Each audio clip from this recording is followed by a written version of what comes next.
Welcome to A Word for Wednesday. Thank you so much for joining us. Each Wednesday you will find Boggs Family Ministries is here with our host, Davy Boggs. Having you along with us is a wonderful addition. Now, let's enjoy together A Word for Wednesday. Thank you, Brother Devin, and thank you for joining us on A Word for Wednesday. I hope you're having a great day. We certainly are enjoying a wonderful week of revival here in Wichita. We're back in the little chapel where this all started. Our very first Word for Wednesday episode was recorded right here in between these two beautiful windows. I tried to set up in front of the window, but too much light coming in. But right here, I sat right here and I read from a Keswick book, one of the 1950s Keswick books, George B. Duncan's sermon on 2 complementary characteristics of sin. Our first Word for Wednesday, also our longest. I think it took me about 28 minutes plus to read that sermon and introduce a Word for Wednesday to you. I've never went that long again. Not planning on doing it today. I like to keep them a little shorter than that. We also recorded our 12 Days of Christmas videos that we broadcast on those 12 Days of Christmas in December of 2020. And I'll put a link to all that below, that first Word for Wednesday and maybe the 12 Days of Christmas as well. All of it happened in this beautiful little chapel. I love this place. I feel very comfortable here. When we're in revival, I like to come in here and pray in the morning and do my morning devotions, my personal devotions, and pray about sermons and matters of life. I really feel comfortable in this little chapel. So, having said that, let's get into it. I want to talk to you today about a man who does nothing. A man or woman who does nothing. I want to take for our text Matthew 25, and I won't read it all. It's very lengthy, but I'll tell you the story. I never have figured out why us preachers read the whole story and then preach the whole story. So I try not to do that. But Jesus says the kingdom of heaven is like this. A man takes a journey into a far country. Before he goes, he distributes his goods to his servants. These are men that he knows. He knows their work ethic. He knows their character. And he gives to them according to their ability. Now, the measure of money that is used here is a talent. He gives unto them talents of money. It's some measurement. To one servant, he gives 5 talents. To a second servant, he gives 2 talents. To a third servant, he gives 1 talent. He knows their ability. He knows what they are capable of, what they can handle. And he goes away for a long time. Comes back. He calls the man to whom he gave 5 talents and says, "What did you do with what I gave you?" And this man presents his 5 talents and 5 talents more. He invested, he worked, he made money, and he gave him a 100% return on what he had given him. And the boss was well pleased. He said, "Man, you've done great." He said, you've been faithful over a few things. I'm going to make you ruler now over many things. Enter into the joy of the Lord. Then he calls the 2-talent man. "What did you do with what I gave you?" And he said, "Here's your 2 talents, and here's 2 talents more." And he was thrilled with him. The 2-talent man had not done less than the 5-talent man. He had done according to his ability and made a 100% return on the investment. And he said the same thing to him. "You've been faithful over a few things. I will make you ruler over many things. Enter into the joy of the Lord." Then he calls the 1-talent man. Now follow the pattern here. 5 and 5, 2 and 2. Probably a reasonable expectation from this 1-talent man is that he would have 1 talent more. He's not asking him to produce 5. He's not asking him to produce 2. He's asking him to do what he can with what he has been given. And here's what the 1-talent man says to the master in Matthew 25:24. Then he which had received 1 talent came and said, Lord, I knew that thou art an hard man. You reap where you didn't sow, and you harvest where you didn't straw. And I was afraid. And so I went and hid thy talent in the earth. Lo, there thou hast what is thine. And he gives it back to him, expecting to be praised for keeping the talent, not wasting it, not losing it, not allowing thieves to get it. So he did protect it, returned it back to his master just as he received it. And he's proud of that. Here it is.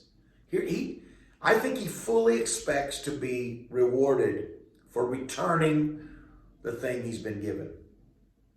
And his Lord answered and said, listen to this, thou wicked and slothful servant. That's not the answer he expected. You knew what kind of man I was. You should have put that talent to work. You should have invested it. You should have put it into business and gained another talent. At my coming, I should have received my money with interest. And so he says to his servants, take what this one man has and give it to the man with 10 talents. Now that's bad, but that's not the most bad part of this. Then he said, cast ye the unprofitable servant into outer darkness. There shall be weeping and gnashing of teeth. Wow. Oh, I promise you that man did not expect that response from his Lord. He thought he was doing good. But when you do nothing, when we do nothing, we are not doing good. Now, the man had great confidence in the 5-talent man and great confidence in the 2-talent man. He might not have had as much talent, much confidence in the 1-talent man, but he did have confidence in him. He knew these men. Remember, I told you, he knew their character. He knew their abilities. He knew this man probably couldn't handle 5 talents, probably couldn't handle 2, but he had the ability to handle 1, but he did nothing. Fear drove him to doing nothing. And in doing nothing, he lost everything. He wasn't commended. He wasn't rewarded. He was punished severely. Now, let's look at real life. I've been preaching most of my adult life. Kelly and I have spent most of our married life in ministry, somewhere doing something in ministry. But I have seen so many great men who are much more capable than I am. Families who are more capable than we are. Man, preachers that have had a profound influence on my life, on my family. Preachers that have had a profound influence on me personally, on my wife personally, on my daughter personally. And they were what I call 5-talent preachers. God had blessed them with an ability to see insights in Scripture and to interpret Scripture and to present that to congregations in a way that we could get a hold of it. And that's so important.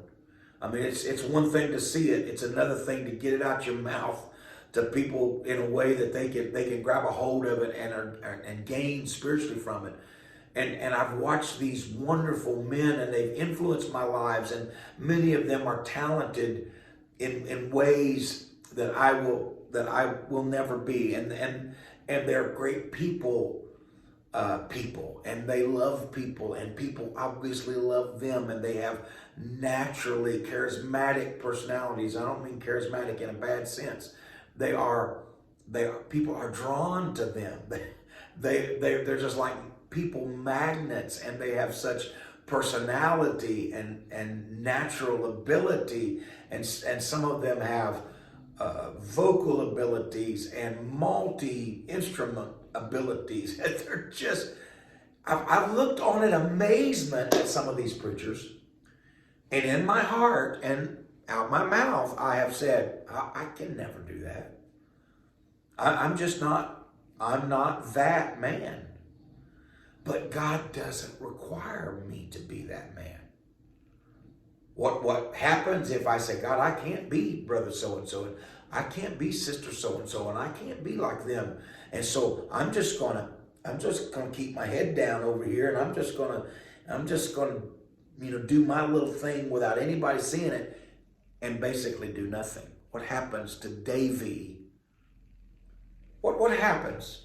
What happens to Davy if he takes a different course of life? And because he's not brother so-and-so and can never be and should never be, because he's not them, he does nothing. What happens then? Well, probably God picks up the slack with another one-talent man who will do it. And I lose out completely. That's a chilling thought, my brothers and sisters. God doesn't require you to do the extravagant work of a 5-talent man. God may not require you to do the extravagant work of a 2-talent man. He only asks you to do what you can. I've said this before. I'm going to say it over and over and over. I think it was George B. Duncan that said, God doesn't need much of a man to use him. He can use a man that's not much of a man. But he needs all of that man. Wow. Take that one talent you got, Davy, and give it all. Don't hold back. Listen, friend, you will not be excused. We will not be excused because we can do little. We must do what we can.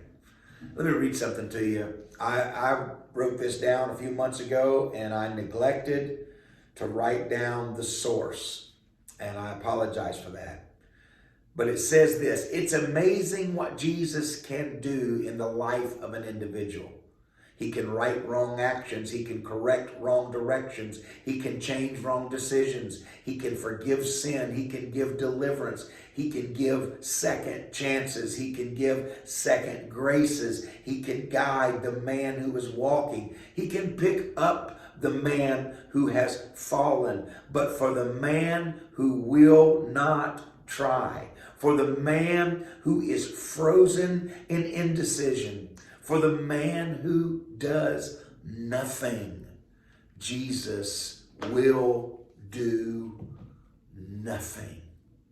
Wow. That speaks to me, friend.